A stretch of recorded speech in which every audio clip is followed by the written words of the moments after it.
Students हम बात करते हैं acidic basic and amphoteric substances यानी एसिडिक बेसिक और एम्फोटेरिक सब्सटेंसेस क्या है। जैसे कि हेडिंग लगाया गया है कि एसिडिक सब्सटेंसेस यानी वो तमाम ऐसे सब्सटेंसेस जिसको पानी में डालने से एसिड पैदा करते हैं, तो ऐसे तमाम सब्सटेंस को हम एसिडिक सब्सटेंसेस कहते हैं।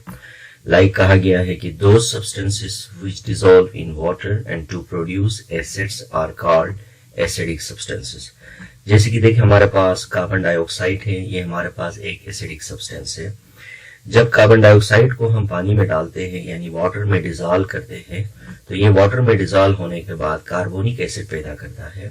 हम जानते हैं कि H2CO3 it is known as the carbonic acid, and carbonic acid क्या है, एक वीक एसिड है।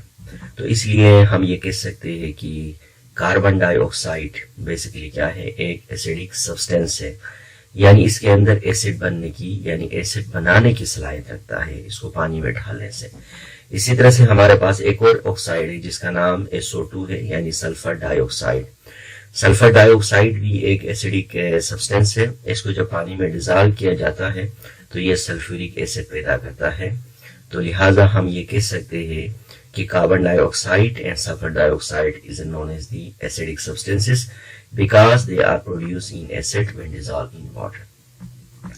इसके बाद जो दूसरा टर्म है वो हमारे पास क्या है, बेसिक सब्सटेंसेस है। बेसिक सब्सटेंसेस क्या है, तो बेसिक सब्सटेंसेस के बारे में कहते हैं कि वो तमाम ऐसे सब्सटेंसेस जिसको वाटर में डालने से यानी बेस पैदा करें, तो ऐसे सब्सटेंसेस को हम बेसिक सब्सटेंसेस कहा जाता है। जैसे कि लिखा गया कि those substances which dissolve in water and to produce base are called basic substances। इसके एग्जांपल हमारे पास सोडियम ऑक्साइड है। जब ऑक्साइड ऑफ सोडियम को हमने पानी में डिसॉल्व किया तो नतीजे के तौर पर हमारे पास सोडियम हाइड्रोक्साइड बना, और sodium hydroxide is a strong acid है, और लिहाजा हम ये कह सकते हैं कि सोडियम ऑक्साइड क्या है, एक हमारे पास बेसिक ऑक्साइड है। इसी के साथ हमारे पास जो दूसरा ऑक्साइड है वो कैल्शियम ऑक्साइड है। जब कैल्शियम ऑक्साइड को हमने वाटर में डाला तो कैल्शियम हाइड्रोक्साइड बनाया। तो हम ये कह सकते हैं कि सोडियम हाइड्रोक्साइड किसने बनाया, सोडियम ऑक्साइड को पानी में डाला, और इसी तरह से कैल्शियम ऑक्साइड को जब हमने पानी में डाला तो हमारे पास कैल्शियम हाइड्रोक्साइड बना। तो इसी तरह से हम कह सकते हैं कि sodium hydroxide and calcium oxide are known as the basic oxide. इसके बाद हमारे पास जो तीसरा टर्म है ये है एम्फोटेरिक सब्सटेंसेस।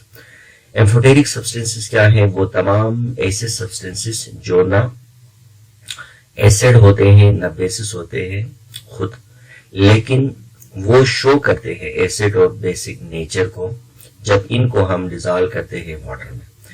यानी हम कह सकते हैं कि वो तमाम ऐसे सब्सटेंसेस जो नेचुरली ना वो एसिड होते हैं ना वो बेस होते हैं, लेकिन इनको पानी में डालने से वो एसिडिक और बेसिक नेचर को शो करते हैं, तो ऐसे सब्सटेंसेस को हम क्या कहते हैं, एम्फोटेरिक सब्सटेंसेस कहा जाता है।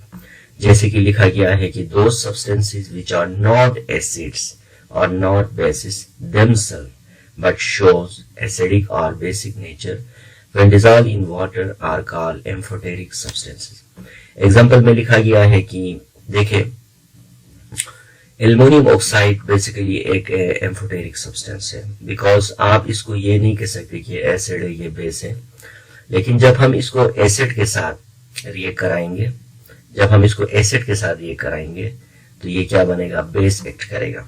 अब आप देखिए इस केस में हमारे पास जो एल्युमिनियम जो ऑक्साइड है इसको हम बेस कह सकते हैं, बिकॉज एल्युमिनियम ऑक्साइड को जब हम एसिड के साथ यानी HCl के साथ रिएक्ट करवाया तो एल्युमिनियम क्लोराइड प्लस क्या बना, वाटर बना। तो इट मीन्स डेट इसने एसिड के साथ रिएक्ट करके इसने खुद क्या किया, उसने खुद बेसिक नेचर एक्ट किया। इसी तरह से वही एल्युमिनियम ऑक्साइड है, जब हमने इसको बेस के साथ रिएक्ट कराया, जिस तरह सोडियम हाइड्रोक्साइड एक स्ट्रॉन्ग बेस है, तो इस केस में देखिए कि एल्युमिनियम ऑक्साइड ने यहाँ एसिडिक नेचर शो किया है, एसिडिक नेचर शो किया है। तो इसी तरह से जब एल्युमिनियम ऑक्साइड को सोडियम हाइड्रोक्साइड के साथ हमने रिएक्ट कराया तो इसने सोडियम एल्युमिनियम ऑक्साइड प्लस क्या बनाया, वाटर बनाया। तो इस तरह से हम ये कह सकते हैं कि एल्युमिनियम ऑक्साइड बेसिकली क्या है, एक एम्फोटेरिक सब्सटेंस है, बिकॉज ये एसिड के साथ जब ये रिएक्ट करता है तो ये खुद बेस बन जाता है, जब बेस के साथ रिएक्ट करता है तो ये क्या बन जाता है, एसिड बन जाता है। तो लिहाजा हम ये कह सकते हैं कि aluminium oxide is a amphoteric substance. अब हम इनके कंक्लूजन पे बात करते हैं कि इनका कंक्लूजन क्या है। देखा गया है कि oxides of group number 1A and group number 2A, यानी ग्रुप नंबर 1A और 2A के जितनी भी ऑक्साइड है, like sodium hydroxide, potassium hydroxide, group 2 के कैल्शियम हाइड्रोक्साइड और इसी तरह से दीगर ऑक्साइड के बारे में कहते हैं कि they are basic in nature, क्योंकि ग्रुप नंबर 1A और 2A के ऑक्साइड को जब हम वाटर में डालते हैं तो ये बेस पैदा करते हैं, और जबकि नॉन मेटल जहां ग्रुप नंबर 4 से लेकर group number 5, group number 6, group number 7, इनको नॉन मेटेलिक ऑक्साइड्स कहते हैं कि इनके ऑक्साइड्स को जब हम वाटर में डालते हैं तो ये एसिड्स पैदा करते हैं। लाइक कि कार्बन डाइऑक्साइड को पानी में डालेंगे तो कार्बोनिक एसिड पैदा करेगा, नाइट्रोजन ऑक्साइड को पानी में डालेंगे तो नाइट्रिक एसिड पैदा करेगा, सल्फर ट्राइऑक्साइड को पानी में डालेंगे तो सल्फ्यूरिक एसिड पैदा करेगा। इसी तरह से ये तमाम के तमाम ऑक्साइड जिनको नॉन मेटेलिक ऑक्साइड्स कहते हैं, इनको वाटर में डालने से ये क्या करते हैं, यानी ये एसिड्स पैदा करते हैं।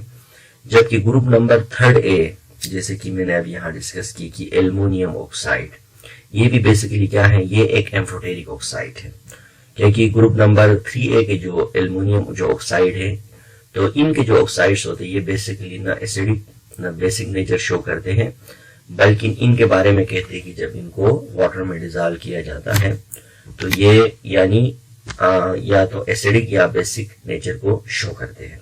जैसे कि हमने इनके बारे में ये कहा कि ग्रुप नंबर 2 के जो ऑक्साइड है स्पेशली एल्युमिनियम, ये एसिड के साथ रिएक्ट करते हैं तो ये बेस बन जाते हैं, और बेस के साथ रिएक्ट करते हैं तो एसिड बन जाते हैं।